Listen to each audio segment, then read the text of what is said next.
திமுகவின் கட்டுக்கதைகளால் காமராஜர் வீழ்த்தப்பட்டார் என்று காங்கிரஸ் எம்பி ஜோதிமணி விமர்சனம் செய்துள்ளார். திமுகவும் காங்கிரசும் கூட்டணியில் இருக்கும் நிலையில் இந்த விமர்சனம் முக்கியத்துவம் வாய்ந்ததாக பார்க்கப்படுகிறது. முன்னதாக அவர் ஏசி அறை இல்லாமல் உறங்க மாட்டார் என்று சகோதரர் திருச்சி சிவா அவர்கள் சொல்வது உண்மைக்கு முற்றிலும் புறம்பானது என்று அவர் குறிப்பிட்டிருக்கிறார். மேலும் திமுக பரப்பிய கட்டுக்கதைகளாலேயே காமராஜர் என்ற இந்த மண்ணின் மாபெரும் ஆளுமை தேர்தல் களத்தில் வீழ்த்தப்பட்டார் என்பது வரலாறு என்றும் அவர் குறிப்பிட்டிருக்கிறார். அண்மை செய்தியாக பார்க்கிறோம். கூடுதல் தகவல்களை வழங்குவதற்காக செய்தியாளர் விக்னேஷ் முத்து இணைந்திருக்கிறார். அவரிடம் கேட்கலாம். விக்னேஷ் முத்து, திமுக மீது விமர்சனத்தை காங்கிரஸ் எம்பி ஜோதிமணி முன்வைத்திருக்கிறார். அதன் கூடுதல் விவரம் என்ன? அண்மையில் சென்னை பெரம்பூரில் நடைபெற்ற பொதுக்கூட்டத்தில் பேசிய திமுக நாடாளுமன்ற உறுப்பினர் திருச்சி சிவா மறைந்த காமராஜர் குறித்து தெரிவித்த கருத்துக்கள் அனைத்தும் தவறானவை என்றும் தொடர்ச்சியாக அவருக்கு காங்கிரஸ் தரப்பிலிருந்து மாநில தலைவர் செல்வ பெருந்தகை மற்றும் நாடாளுமன்ற உறுப்பினர்கள் கடுமையான கண்டனத்தை பதிவு செய்திருக்கக்கூடிய நிலையில் காங்கிரஸ் கட்சியைச் சேர்ந்த ஜோதிமணியும் இதற்கு தனது கண்டனத்தை விரிவாக பதிவிட்டிருக்க இது தொடர்பாக தன்னுடைய எக்ஸ் வலைதள பக்கத்தில் பதிவிட்டிருக்கக்கூடிய ஜோதிமணி மிக முக்கியமாக காமராஜருக்கு எதிராக பரப்பப்படுகின்ற கட்டுக்கதைகளுக்கு சரியான பதிலடி கொடுக்க வேண்டும். அப்படி கொடுக்கவில்லை என்றால் காமராஜருடைய ஆன்மா நம்மை மன்னிக்காது. திமுக பரப்பி இருக்கக்கூடிய கட்டுக்கதைகளால் தான் இந்த மண்ணின் மைந்தனாக இருந்த காமராஜர் தேர்தல் களத்தில் முழுமையாக வீழ்த்தப்பட்டார். இதற்கு தன்னுடைய திருச்சி சிவாவின் தவறான கருத்துக்கு என்னுடைய கடுமையான கண்டனங்களை பதிவு செய்திருக்கிறார் வேதவள்ளி. இணைப்பில் இருங்க விக்னேஷ் முத்து, தொடர்ந்து பேசலாம். தற்போது காங்கிரஸ் எம்பி திருமதி ஜோதிமணி நம்முடைய இணைப்பில் இருக்கிறார். மேடம் வணக்கம். முகநூல்ல நீங்க ஒரு நீண்ட பதிவை இட்டிருக்கீங்க, அதனுடைய முக்கியத்துவத்தை சொல்ல முடியுமா? இல்ல, காமராஜர் ஏசி அறை இல்லாம தூங்க மாட்டார் அப்படின்னு சகோதரர் திருச்சி சிவா அவர்கள் சொல்வது ஒரு எவ்விதத்திலும் ஏற்றுக்கொள்ள முடியாது. காமராஜர் ஒரு நேர்மையாளர், நிர்வாக திறமையாளர் மட்டுமல்ல, இவர் எளிமையானவர் ஒரு குழந்தை கூட தெரியும். அவர் தமிழ்நாட்டுல அவர் கால்படாத ஊரே இருக்காதுங்கிற அளவுக்கு அவர் அவ்வளவு தூரம் பயணப்பட்டவர். அந்த ஊர்ல எல்லாம் 5 நட்சத்திர விடுதிகளோ ஏசி அறைகளோ கிடையாது. ஒரு சாதாரண அரசாங்கத்தினுடைய டிராவலர்ஸ் பங்களாக்கள்ல தங்கும் விடுதிகள்ல தங்கி பழக்கப்பட்டவர் காமராஜர். வெயில் காலங்கள்ல மரத்தடியில கட்டில எடுத்து போட்டு படுத்து காவலுக்கு நிக்கிற காவலரையும் நான் தான் படுத்திருக்கேன்னா நீ ஏன் நிக்கிற, நீ தூங்குனேன்னு சொன்னவர் காமராஜர். அதற்கெல்லாம் உங்களுக்கு ஏகப்பட்ட புத்தகங்கள் எழுதப்பட்டிருக்கிறது. அந்த மாதிரி இருக்கிற ஒரு சூழல்ல காமராஜர் மீது தொடர்ச்சியாக இந்த மாதிரி பழி சுமத்துகிற போக்கை ஏற்றுக்கொள்ள முடியாது. இப்பதான் ஒரு 2-3 மாசத்துக்கு முன்புதான் திராவிட முன்னேற்ற கழகத்தை சேர்ந்த திரு ராஜீவ்காந்தி அவர்கள் இதே மாதிரி ஒரு பழியை காமராஜர் மீது சுமத்தினாரு. காமராஜர் வாழும் காலத்திலையும் காமராஜர் மீது இந்த மாதிரி பழிகள் சுமத்தப்பட்டிருக்கு. அவர் வாழ்ந்த திருமலை பிள்ளை வீட்டுக்கு காங்கிரஸ் கட்சி வாடகை கொடுத்துட்டு இருந்தது. அது அவருடைய சொந்த மாளிகை என்று அந்த காலத்தில் அவர் மீது கட்டுக்கரை பரப்பப்பட்டு அவர் வீழ்த்தப்பட்டார். அவர் உயிரோடு இருக்கும் போது இந்த மாதிரி கட்டுக்கதைகளை அவர் எதிர்கொண்டிருக்கிறார். அவர் இறந்து இந்த தமிழ்நாட்டிற்கும் இந்தியாவுக்கும் ஒரு மிகப்பெரிய பங்களிப்பை செலுத்திய ஒரு மாபெரும் தலைவர். அவர் இறந்தப்புறம் இந்த மாதிரியான ஒரு போலியான குற்றச்சாட்டுகளுக்கு அவர் உள்ளாக்கப்படுவதை எவ்விதத்திலும் ஏற்றுக்கொள்ள முடியாது. ஒரு காங்கிரஸ்காரரா எங்களுக்கு அது மிகவும் ஒரு என்ன சொல்றது, ஒரு உணர்ச்சிக்குரிய ஒரு விஷயம். காமராஜர் மாதிரி ஒரு மகத்தான தலைவரை இந்த மாதிரி தொடர்ச்சியாக திராவிட முன்னேற்ற கழகத்தில் இருந்து ஒரு அவதூறு செய்யக்கூடிய குரல்கள் வருவதை எங்களால ஏற்றுக்கொள்ள முடியாது.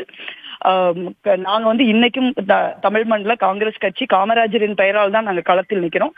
அதனால காமராஜருடைய புகழுக்கு களங்கம் விளைவிக்கக்கூடிய எதையும் நாங்கள் ஏற்றுக்கொள்ள மாட்டோம்ங்கிறத இங்க நாங்க தெளிவா சொல்ல விரும்புறோம். இந்த மாதிரியான கருத்துக்களுக்கு தொடர்ந்து நிச்சயமாக காங்கிரஸ் தரப்பிலிருந்து கடுமையான பதிலடி கொடுக்கப்படும். உங்களுடைய கூட்டணி கட்சி தான் திமுக. இது குறித்து நேரடியாக அவங்க கிட்ட எதுவும் பேச முடியலையா? குரல் மாறுகிறதா காங்கிரசுக்கு? இல்ல, கூட்டணி என்பது வேறு, ஒரு கட்சியினுடைய தலைவரை அவமதிப்பது வேறு. உங்க கட்சியினுடைய திமுகவின் கட்சியின் தலைவர்களை புகழ்வதற்கு திமுக காரங்களுக்கு முழு உரிமை இருக்கிறது. ஆனா காங்கிரஸ் கட்சியினுடைய ஒரு மாபெரும் தலைவரை, இந்த தமிழ்நாட்டின் வளர்ச்சியின் முகமாக இருக்கக்கூடிய ஒருவரை, ஒரு இன்னைக்கும் அரசியல காமராஜர் மாதிரி இருக்கணும்னு நினைக்க தூண்டுகிற ஒருவரை நீங்க அவமதிப்பதை கூட்டணியின் பெயரால் எங்களால பொறுத்து போக முடியாது. தொடர்ச்சியாக அவர்கள் இப்படி பேசுவதற்கான நோக்கம் என்னவாக இருக்கும் என்பது உங்களுடைய புரிதல்? இல்ல, இது ஒரு கட்சி சார்ந்த நடவடிக்கைன்னு நினைக்கல. கட்சியில் இருக்கிற தனிநபர்கள் தங்களுடைய கருத்துக்களை சொல்றாங்கன்னு தான் நான் நினைக்கிறேன். ஆனா அதற்கு கட்சி திமுகவும் கடுமையாக எதிர்வினையாற்றணும் தான் நான் நினைக்கிறேன். காமராஜருங்கிறவர் எங்கள் தலைவர், காங்கிரஸ் கட்சியின் தலைவர் மட்டுமல்ல, இந்த மண்ணினுடைய முதலமைச்சர், ஒரு மாபெரும் தலைவர்.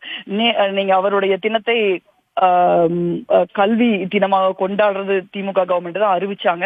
சோ அந்த மாதிரி ஒரு நிலைப்பாட்டை எடுத்திருக்கிற திராவிட முன்னேற்ற கழகத்திலிருந்து இந்த மாதிரி குரல்கள் வருவதற்கு நிச்சயமா கடுமையா எதிர்வினையாற்றும் நாங்க நினைக்கிறோம். இதையே நாங்க அப்படி சொல்ல முடியாதுல்ல அவங்களை பத்தி. நீங்கள் நேரடியாக அக்கட்சி தலைவரிடமோ அல்லது சம்பந்தப்பட்டவர்களிடமோ சொல்ல முடிந்ததா இது குறித்து? இல்ல, மிக நிச்சயமாக நாங்க மாண்புமிகு முதலமைச்சர் அவர்களிடம் இந்த பிரச்சனையை எடுத்துட்டு போவோம். நான் இன்னைக்கு ஒரு கட்சியினுடைய பிற்படுத்தப்பட்ட ஒரு கூட்டத்திற்காக 2 நாட்களாக நான் பெங்களூர்ல இருக்கிறேன். இப்பதான் நான் அதை பார்த்தேன். அதனால மிக நிச்சயமாக எங்களுடைய எதிர்வினையை முதலமைச்சர்கிட்ட சந்திச்சு நாங்க சொல்லுவோம். நன்றி திருமிகு ஜோதிமணி இணைப்பில் வந்தமைக்கு. திமுகவின் கட்டுக்கதைகளால் காமராஜர் வீழ்த்தப்பட்டார் என்று காங்கிரஸ் எம்பி ஜோதிமணி விமர்சனம் செய்திருக்கிறார். நம்முடைய இணைப்பில் அவர் நேரடியாக வந்து பேசியதையும் நாம் பார்த்தோம். கூட்டணி என்ற பெயரால் இந்த மாதிரியான அவமதிப்பை ஏற்க முடியாது என்று அவர் திட்டவட்டமாக கூறியிருக்கிறார். இதுகுறித்து திமுக தலைவரிடமும் முறையிடப்படும் என்றும் அவர் சொல்லியிருக்கிறார். விக்னேஷ் முத்து இணைந்திருக்கிறார், அவரிடம் பேசலாம். விக்னேஷ் முத்து, ஜோதிமணி நேரடியாக புதிய தலைமுறைக்கு தொலைபேசி மூலமாக வந்து பேசியதையும் பார்த்தோம். திமுக கட்சியினுடைய சில தலைவர்கள் இவ்வாறாக பேசுவதை சொல்லியிருக்கிறார் இல்லையா? என்னென்ன பேசினார்கள் என்பதை நினைவு கூர்ந்து சொல்ல முடியுமா? இதை திமுக எப்படி அணுக வாய்ப்பு இருக்கு? திமுகவை பொறுத்தளவு ஜோதிமணி ஏற்கனவே தெளிவாக குறிப்பிட்டார். ராஜீவ்காந்தி, திமுக மாணவர் அணியைச் சேர்ந்த ராஜீவ்காந்தி ஏற்கனவே காமராஜர் குறித்து கடுமையாக விமர்சனம் செய்தார். RS பாரதி இது தொடர்பாக கடந்த 3-4 மாதங்களுக்கு முன்பு அவரும் காமராஜர் குறித்து காமராஜர் அதாவது காமராஜருக்கு சமாதி கட்டியது நாங்கள் தான் என கடுமையான விமர்சனங்களை முன்வைத்தார்.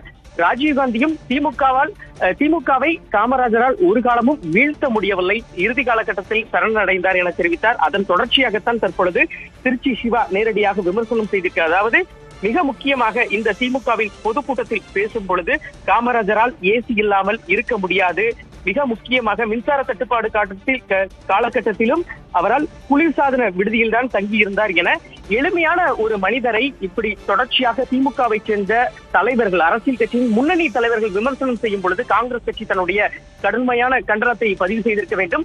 ஆனால் இன்று காலை புதிய தலைமுறைக்கு பேட்டியளித்த மாநில தலைவர் செல்வ பெருந்தகை நிச்சயமாக இது கடுமையான கண்டனத்துக்குரியது என்று நம்முடைய பேட்டி வாயிலாக தெரிவித்திருந்தார். அதன் தொடர்ச்சியாக ப. சிதம்பரம் கண்டனத்தை தெரிவித்திருக்கிறார். கார்த்திக் சிதம்பரம் இந்த விஷயத்தை, அதாவது மறைந்த 2 தலைவர்கள் குறித்து பேசியிருக்க கூடாது, கலைஞர் கருணாநிதியும் இல்லை, அதே போன்று காமராஜரும் இல்லை, அதனால் இந்த விஷயத்தை இதோடு முடித்துக் கொள்ள வேண்டும், இதில் தேவையற்ற கருத்துக்களை தெரிவிக்க வேண்டாம் என தெரிவித்திருக்கிறார். ஆனால் காங்கிரஸ் கட்சியுடைய 2ஆம் கட்ட 3ஆம் கட்ட மற்றும் முக்கிய நிர்வாகிகளை பொறுத்தளவு திமுகவுக்கு கடுமையாக ஒரு பதிலடி கொடுக்க வேண்டும். நம்முடைய மறைந்த தலைவர்கள் குறித்து அவர்கள் தொடர்ச்சியாக பேசி வந்தாலும் காங்கிரஸ் தலைமையிலிருந்து நேரடியாக ஒரு தாக்குதல் இல்லை, பதில் தாக்குதல் இல்லை. அதே போன்று முதலமைச்சரை சந்தித்து இதை வலியுறுத்தி இருக்க வேண்டும். ஆனால் மாநில தலைவர் இதில் கூடுதலாக கவனம் செலுத்த மாட்டேங்கிறார். கூட்டணியில் இருந்தாலும் நம்முடைய கட்சி தலைவர்களை விமர்சனம் செய்யும் பொழுது நாம் தகுந்த பதிலடி கொடுத்தால்தான் எதிர்காலத்தில் இது போன்ற சம்பவங்கள் நடைபெறாது என ஜோதிமணி உள்ளிட்டோர் தங்களுடைய கருத்தாக இதை தொடர்ச்சியாக தெரிவிக்கிறார்கள்.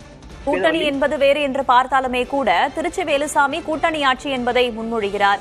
அதை ஆமோதிக்கிறார் காங்கிரஸ் கமிட்டியின் தலைவர் திரு செல்வ பெருந்தகை.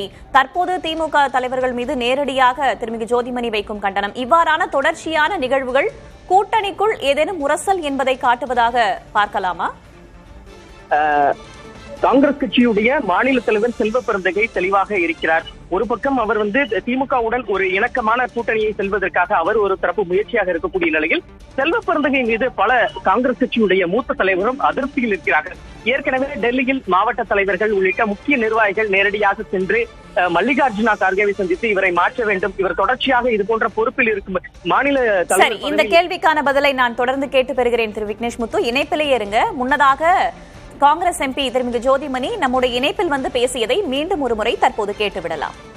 ஏற்றுக்கொள்ள முடியாது. இப்பதான் ஒரு 2-3 மாசத்துக்கு முன்புதான் திராவிட முன்னேற்ற கழகத்தை சேர்ந்த திரு ராஜீவ்காந்தி அவர்கள் இதே மாதிரி ஒரு பழியை காமராஜர் மீது சுமத்தினாரு. காமராஜர் வாழும் காலத்திலையும் காமராஜர் மீது இந்த மாதிரி பழிகள் சுமத்தப்பட்டிருக்கு. அவர் வாழ்ந்த திருமலை பிள்ளை வீட்டுக்கு காங்கிரஸ் கட்சி வாடகை கொடுத்துட்டு இருந்தது. அது அவருடைய சொந்த மாளிகை என்று அந்த காலத்தில் அவர் மீது கட்டுக்கதைகள் பரப்பப்பட்டு அவர் வீழ்த்தப்பட்டார். அவர் உயிரோடு இருக்கும் போது இந்த மாதிரி கட்டுக்கதைகளை அவர் எதிர்கொண்டிருக்கிறார். அவர் இறந்து இந்த தமிழ்நாட்டிற்கும் இந்தியாவுக்கும் ஒரு மிகப்பெரிய பங்களிப்பை செலுத்திய ஒரு மாபெரும் தலைவர். அவர் இறந்தப்புறம் இந்த மாதிரியான ஒரு போலியான குற்றச்சாட்டுகளுக்கு அவர் உள்ளாக்கப்படுவதை எவ்விதத்திலும் ஏற்றுக்கொள்ள முடியாது. ஒரு காங்கிரஸ்காரரா எங்களுக்கு அது மிகவும் ஒரு என்ன சொல்றது, ஒரு உணர்ச்சிக்குரிய ஒரு விஷயம். காமராஜர் மாதிரி ஒரு மகத்தான தலைவரை இந்த மாதிரி தொடர்ச்சியாக திராவிட முன்னேற்ற கழகத்தில் இருந்து ஒரு அவதூறு செய்யக்கூடிய குரல்கள் வருவதை எங்களால ஏற்றுக்கொள்ள முடியாது. நாங்க இன்னைக்கும் தமிழ் மண்ணில காங்கிரஸ் கட்சி காமராஜரின் பெயரால் தான் நாங்க களத்தில் நிக்கிறோம். அதனால காமராஜருடைய புகழுக்கு களங்கம் விளைவிக்கக்கூடிய எதையும் நாங்கள் ஏற்றுக்கொள்ள மாட்டோங்கிறத இங்க நாங்க தெளிவா சொல்ல விரும்புறோம். இந்த மாதிரியான கருத்துக்களுக்கு தொடர்ந்து நிச்சயமாக காங்கிரஸ் தரப்பிலிருந்து கடுமையான பதிலடி கொடுக்கப்படும். உங்களுடைய கூட்டணி கட்சி தான் திமுக. இது குறித்து நேரடியாக அவங்க கிட்ட எதுவும் பேச முடியலையா? குரல் மாறுகிறதா காங்கிரசுக்கு? இல்ல, கூட்டணி என்பது வேறு, ஒரு கட்சியினுடைய தலைவரை அவமதிப்பது வேறு. உங்க கட்சியினுடைய திமுகவின் கட்சியின் தலைவர்களை புகழ்வதற்கு திமுக காரங்களுக்கு முழு உரிமை இருக்கிறது. ஆனா காங்கிரஸ் கட்சியினுடைய ஒரு மாபெரும் தலைவரை, இந்த தமிழ்நாட்டின் வளர்ச்சியின் முகமாக இருக்கக்கூடிய ஒருவரை, ஒரு இன்னைக்கும் அரசியல காமராஜர் மாதிரி இருக்கணும்னு நினைக்க தூண்டுகிற ஒருவரை நீங்க அவமதிப்பதை கூட்டணியின் பெயரால் எங்களால பொறுத்து போக முடியாது.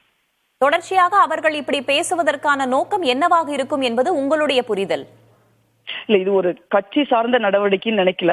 கட்சியில் இருக்கிற தனிநபர்கள் தங்களுடைய கருத்துக்களை சொல்றாங்கன்னு தான் நான் நினைக்கிறேன். ஆனா அதற்கு கட்சி திமுகவும் கடுமையாக எதிர்வினையாற்றணும்னு தான் நான் நினைக்கிறேன். காமராஜருங்கிறவர் எங்கள் தலைவர், காங்கிரஸ் கட்சியின் தலைவர் மட்டுமல்ல, இந்த மண்ணினுடைய முதலமைச்சர், ஒரு மாபெரும் தலைவர். நீங்க அவருடைய தினத்தை கல்வி தினமாக கொண்டாடுறது திமுக கவர்மெண்ட் தான் அறிவிச்சாங்க. சோ அந்த மாதிரி ஒரு நிலைப்பாட்டை எடுத்திருக்கிற திராவிட முன்னேற்ற கழகத்திலிருந்து இந்த மாதிரி குரல்கள் வருவதற்கு நிச்சயமா கடுமையா எதிர்வினையாற்றும் நாங்க நினைக்கிறோம். இதையே நாங்க அப்படி சொல்ல முடியாதுல்ல அவங்க பத்தி. நீங்கள் நேரடியாக கட்சி தலைவரிடமோ அல்லது சம்பந்தப்பட்டவர்களிடமோ சொல்ல முடிந்ததா இது குறித்து? இல்ல, மிக நிச்சயமாக நாங்க மண்ணுக்கு முதலமைச்சர் அவர்களிடம் இந்த பிரச்சனையை எடுத்துட்டு போவோம். நான் இன்னைக்கு ஒரு கட்சியினுடைய பிற்படுத்தப்பட்ட ஒரு கூட்டத்திற்காக 2 நாட்களாக நான் பெங்களூர்ல இருக்கிறேன். இப்பதான் நான் அதை பார்த்தேன்.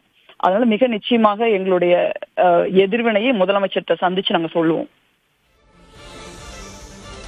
திமுகவின் கட்டுக்கதைகளால் காமராஜர் வீழ்த்தப்பட்டார் என்று காங்கிரஸ் எம்பி ஜோதிமணி விமர்சனம் செய்து முகநூலில் பதிவிட்டிருக்கிறார். முன்னதாக கூட்டணி ஆட்சி என்ற பதத்தை ஏற்கனவே காங்கிரசின் திருச்சி வேலுச்சாமி பயன்படுத்தியிருந்தார். அதனை காங்கிரஸ் கமிட்டி தலைவர் செல்வ பெருந்தகையும் ஆமோதித்திருந்தார்.